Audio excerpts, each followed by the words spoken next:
Good morning, Willard Wildcats. Happy Tuesday, February 9th. It's IB Green Tuesday. Happy birthday to Roberto C. and Aaliyah R. We hope you have wonderful birthdays on this Tuesday. Now, Wildcats, we are celebrating the IB attitude of commitment, and the learner profile characteristic that we are developing is being open-minded. So when I found this book by Keith Haring, about Keith Haring, The Boy Who Just Kept Drawing, by Kaya A. Haring, and illustrated by Robert Newbecker, I thought this book really shows commitment, because the artist, Keith Haring, is all about being committed to the idea of drawing. But I'm gonna let you judge his level of commitment as we read through today's book.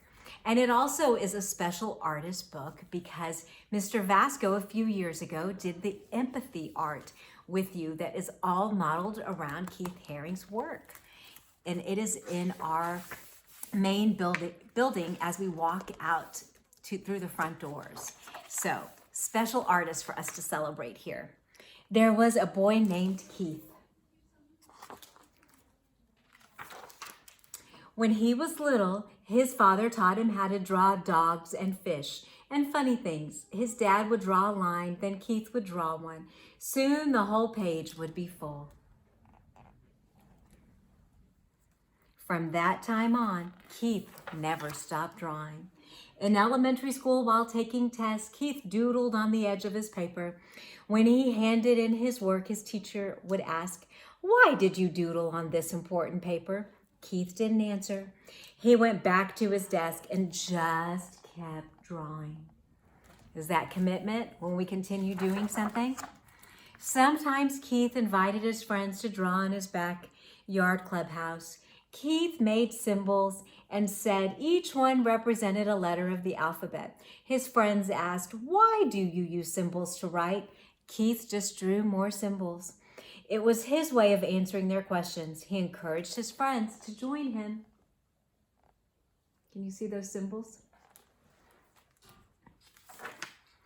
As a teenager, Keith liked to draw in his bedroom with music playing loud. He would draw on every piece of paper he could find. His mother had to yell over the music, "Why can't you turn that music down and go outside to ride your bike?" But Keith had sold his bike to buy art supplies, so he answered, "Look at the cool drawings I did." And he just kept drawing. That's commitment, isn't it? To persevere and continue on and show self-discipline.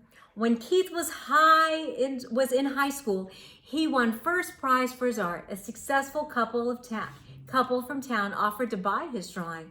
Keith said, "No, thank you. If you enjoy my art, you may hang it on your wall. No charge." Keith's sisters were shocked. "Why didn't you take the money?" they asked. Keith shrugged. He just wanted to keep drawing. Do you have something you just love to do? Keith graduated from high school and went to the big city of Pittsburgh to school that would teach him about art. There were boys on the street trying something new, breakdancing. He liked the crazy shapes that their bodies made as they turned and flipped on the ground. While the music played loud, Keith started drawing wiggly lines. His teachers asked him, "Why are you drawing pictures that look like scrambled bodies? This is not what we taught you to draw." Keith knew how to draw. He just wanted to draw in different ways. He kept drawing. Was the teacher very open-minded with Keith about his art? It's really important with art to be very open-minded. Keith moved to the huge city of New York when he was 20, so he could draw with other artists. He started to draw all over the city, on walls, on sidewalks, and on paper that he hung on lampposts. His drawings were washed away by the rain or torn down by the street cleaners. Other artists asked, "Why do you draw in places where pictures are erased?"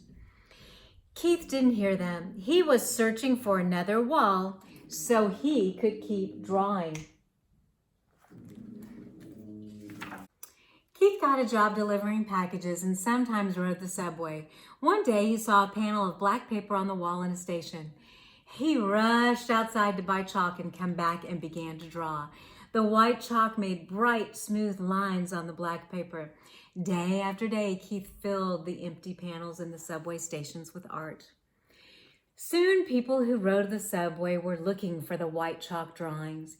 No one knew the name of the artist, but his drawings were easy to recognize. People asked him, "Why are you drawing here? What do your pictures mean?" Keith said, "What do you see? You decide what they mean." Now that's pretty open-minded, isn't it?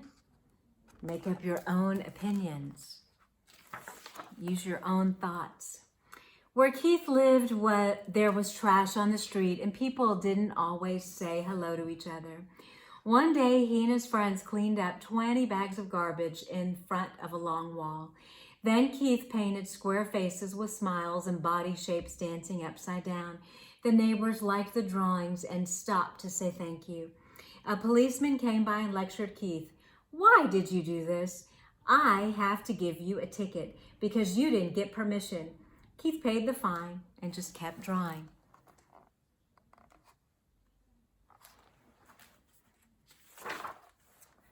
Soon people wanted to see more of Keith's drawings, and he was asked to display his work in an art gallery. Art was hung from floor to ceiling, and in between he painted on the walls. Keith invited everyone to come and enjoy his work. All of Keith's artwork sold. The gallery owner asked him, "What are you going to do with all this money?" Keith said, I read in the newspaper that there are kids who don't have enough to eat. I didn't have this money yesterday, and I was happy. If I don't have it tomorrow, I'll still be happy. All children need to eat. I'll send the money to them." The gallery owner gasped. "Why?" Keith just smiled and started to draw again. Now, people were inviting Keith to draw in famous museums and exhibits and galleries all over the world. He was proud that he had become a successful artist.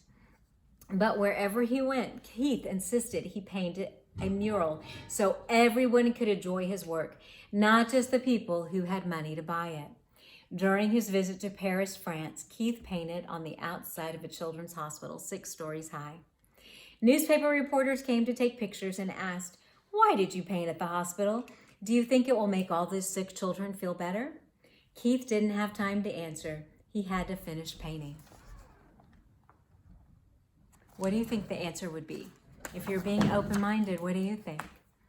When the Statue of Liberty was 100 years old, Keith drew an outline of the famous statue on a huge piece of vinyl fabric. Then he asked 900 kids to help him finish the drawing. Keith told them, "Draw anything, whatever you want. No one can say it's good or bad. It's yours." That kind of gives you some insight into his thoughts, doesn't it? When the giant painting was displayed, people were amazed to see what Keith and all the kids had made. But the art critics couldn't understand why a famous artist was drawing with kids. But you know, Keith, he kept drawing. That's that commitment.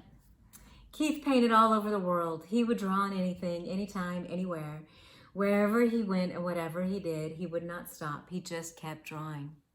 Now, everyone wanted to know, and together they shouted, "Why? Why do you draw all the time? Why do you give your artwork away? Why do you draw on buildings, on people, on clothing, on furniture, on subway walls, on cars, on skateboards, on walls that belong to no one, and on things to be thrown away? Why do you draw on everything?"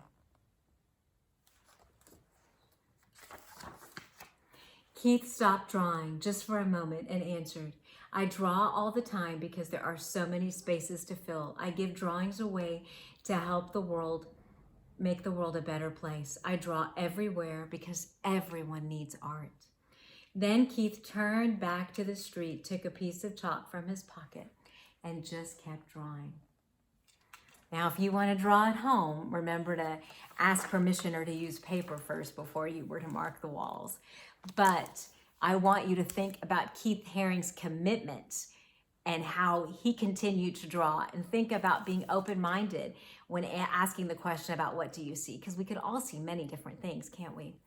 Wildcats, I want you to stay tuned because we have Black History Facts after today's books and birthdays. Remember, we are safe, respectful, and responsible. Have a wonderful day and stay tuned.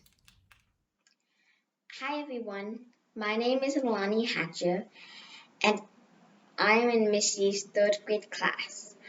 I am proud to highlight two African American women for Black History Month. First, I would like to honor Tyra Banks. She is a famous supermodel. She is the creator and host of America's Next Top Model and the host of her own talk show, which she won an Emmy Award for. She was also the first African American woman to appear on the Sports Illustrated swimsuit edition in 1996. Next, I would like to honor Mae Jemison, the first African American woman astronaut. She became the first African American woman in space. She also started the Dorothy Jemison Foundation for Excellence, which in 1994 launched The Earth We Share, a science camp for children. Thank you for letting me honor these two African American women for Black History Month.